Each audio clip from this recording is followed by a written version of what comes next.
এমবাপ্পের শারীরিক সমস্যা ও মানসিক সমস্যা বললেন ফ্রান্সের কোচ দেশম।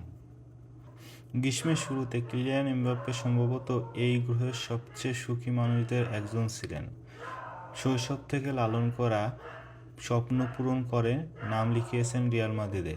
সান্তিয়াগো বার্নাব্যু দলটিতে তার শুরুটাও হয়েছিল দারুণ। অভিষেক ম্যাচেই গোল পেয়েছেন, আতালান্তাকে হারিয়ে জিতেছেন উয়েফা সুপার কাপের শিরোপা। কিন্তু কয়েক মাস পর এমবাপ্পে মনের অবস্থা আর সেই আগের মতো নেই।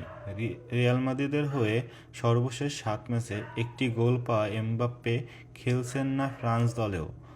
এটা নিয়েও আছে ধোঁয়াশা। কেউ বলছেন ফ্রান্সের কোচ দিদিয়ে দেশম তাকে দলে নিচ্ছেন না, কেউ আবার বলছেন এমবাপ্পে ইচ্ছে করেই খেলছেন না জাতীয় দলে।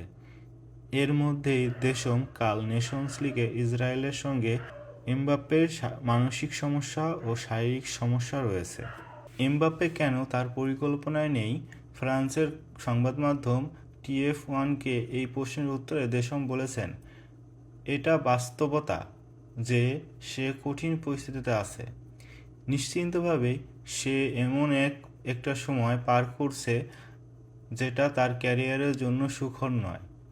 দেশম এরপরে যোগ করেন, সে ফ্রান্সের হয়ে খেলতে আসতে চেয়েছিল।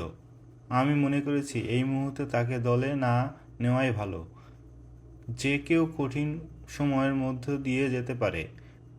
একটা হচ্ছে শারীরিক সমস্যা আর একটা হচ্ছে মানসিক সমস্যাও আছে তার।